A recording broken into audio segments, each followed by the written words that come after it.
તો હેલો દોસ્તો, આજના આપણા મિની બ્લોગમાં આપનું સ્વાગત છે। તો આજે હતો શનિવાર, તો શોપ ઉપર રજા હતી, તો આપણે આજે ઉઠ્યા હતા 11 વાગે અને ઘડિયાળમાં જોયું તો સાચે 11 વાગ્યા। તો પછી મેં કીધું હાલો ને હવે ઉઠી જાય। પછી તો મમ્મીએ મસ્ત ચા બનાવી દીધી અને હું બેસી ગયો નાસ્તો કરવા। ચાની મસ્ત 2 ચુસ્કી મારી, ચા પણ એમ બની હતી, કાંઈ ઘટે જ નહીં। અને મમ્મી મને કહે થોડીક માર્કેટમાંથી વસ્તુ લઈ આવી દે, તો મેં લીધી ગાડીની ચાવી અને મમ્મી કે લે થોડોક ગાભો પણ મારી દે। તો મેં તો ચાલુ કર્યું આજે રૂપનો કટકો બનાવવાનો, કે લાય આને આજ રૂપનો કટકો બનાવી જ દઉં। તો હું ઘસવા જ મીણો।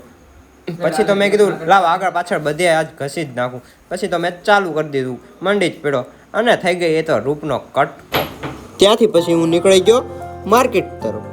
માર્કેટને મેં કીધું આજે શેર કરી દઉં અને મેં ગાડી ધીમે ધીમે ચાલુ કરી, લાય આજે હું આખું ગામ રખડી આવું છું। પછી ત્યાંથી આવ્યો ગામમાં તો માર્કેટ જામ, ત્યાંથી આવી ગયા હતા આપણે પ્રિતેશભાઈની દુકાને। તો પ્રિતેશભાઈ હતા બહુ કામમાં, મેં લાવ હું શોએબની દુકાને આટો મારી આવું। પછી આવી ગયા હતા આપણે આગળ ફઝલ મોબાઈલમાં, જે છે આપણા ફ્રેન્ડની શોપ। તો મેં લાવ શોએબભાઈને મળતા હું, તો શોએબભાઈ એટલા કામમાં હતા તેને હાથ મેળવવા ના પડે। પછી હું ત્યાંથી નીકળીને કેવિનભાઈ ભેગો શેર કરવા નીકળ્યો। પછી કેવિનભાઈ લાવી ગયા શોએબભાઈના ભાઈની દુકાને। ત્યાંથી પછી આપણે મદન મામાની લારીએ ગયા, તો એ તો એડવર્ટાઈઝ। આજે મારા પપ્પાનું 3જું શ્રાદ્ધ હતું, તો પ્રાર્થના કરી ભગવાનને હું આવી ગયો શોપ ઉપર। તો આપણા હતા પહેલા ક્લાયન્ટ, એમ તો બહુ બધા ક્લાયન્ટ હતા। પછી મેં કીધું આજ તો વિડીયો ઉતારવાનો ટાઈમ કાંઈ રહે નહીં, અને મેં 8 વાગ્યા સુધી ક્લાયન્ટને પતાવ્યા। અને આ ક્લાયન્ટનું ફાઇનલ લુક હતું કાંઈક આવું।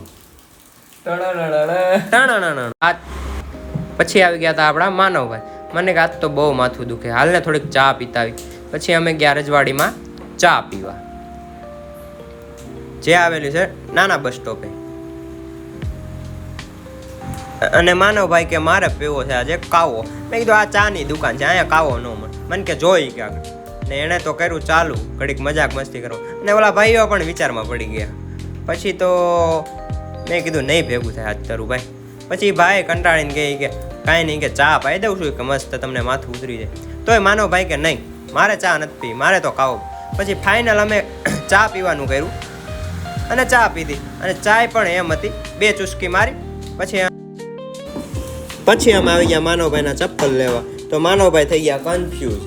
પછી ત્યાંથી નીકળીને અમે આવી ગયા પાછા ચા પીવા, તો ત્યાં આવી ગયા જેડીભાઈએ ચા પીધી। તો આ ભાઈ કે મારે ફોટો પડો, તો ફોટો। ત્યાર પછી આપણે આવી ગયા હતા ભાણિયાભાઈને અમદાવાદ મૂકવા માટે, તો ઘરે ગયો તો ભાઈ કરતો તો હિસાબ। તો અહીંયા આપણા બ્લોગનું એન્ડ છે।